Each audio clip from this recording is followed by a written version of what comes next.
Hi, I'm Vaideha Vivek Satrhe, and I've been with GIIS since 8th grade.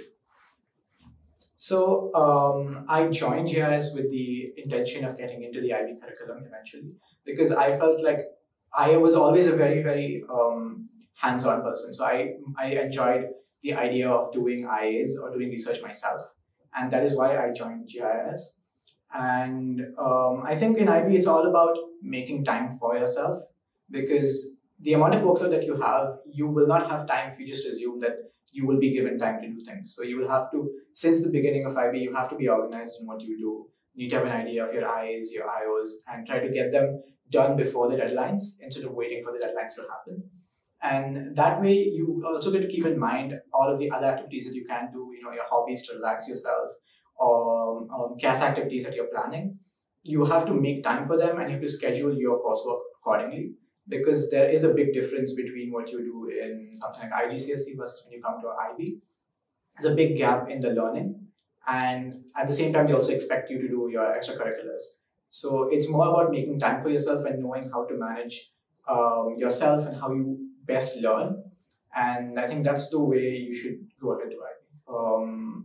Activity that I did during IB was the Company of the Year competition by Junior Achievement, and it was facilitated by the school. And I have to say thanks to Deepa ma'am, the coordinator, because she allowed us to book rooms every single time to have those meetings and host our competition discussions after school hours, and we're very thankful for that.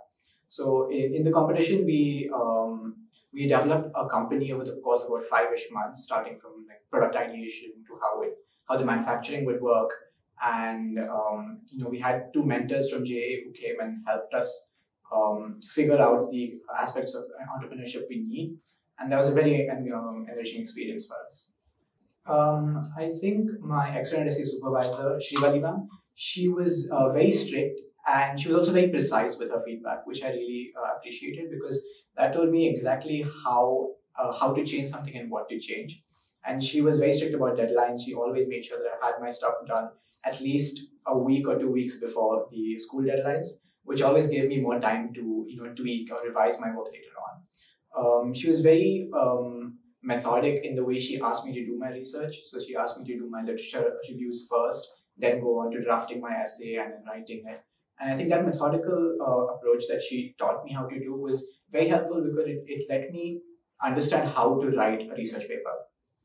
And it also gave me better appreciation for the content that I was writing about.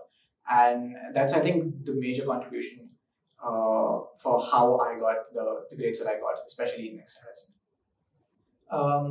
So when I joined GIIS, I had a rough idea of what I wanted to do. I wanted to go into engineering, and I was really interested in biology at the time. So throughout the course of my time here in GIIS, I think especially in the last 2 years, the seminars that the school held for different career options, and they also brought in guest speakers from other universities, I think those really helped me pinpoint exactly what I wanted to do. So I always had a rough idea of what I was going to do, but the different LLSs and the seminars that the school held, they really helped me decide that, yes, this is what I want to do and this is what it entails. And this is what it would mean for me to go into that course. So that was really helpful. And I think the teachers in my various subjects, when I approached them for recommendations or just to talk about my courses, they were really helpful in helping me figure out what made me suited for that course or what made me suited for research, for example. And I think the teachers were really helpful in allowing me to make sense of what I wanted to do, especially when I was applying for the universities and the courses. I would describe GIS in one word as enriching. It was a very interesting and new experience, and it was very fun and at the same time very interesting to learn from here. I think in GIS I will definitely miss my teachers. I've had rapport with them for quite a few years now, and they know me, I know them. And there's a sense of comfort when when someone who has been teaching you for the past few years also teaches you now. You understand how they teach, and you understand how I learn from them, and that's helpful in your studies. So I think that's what I'll miss the most about academics. Outside academics, I'll obviously miss all of my friends here, and all the fun times that we had here, playing sports or just holding competitions together and things like that. Those are things I really miss.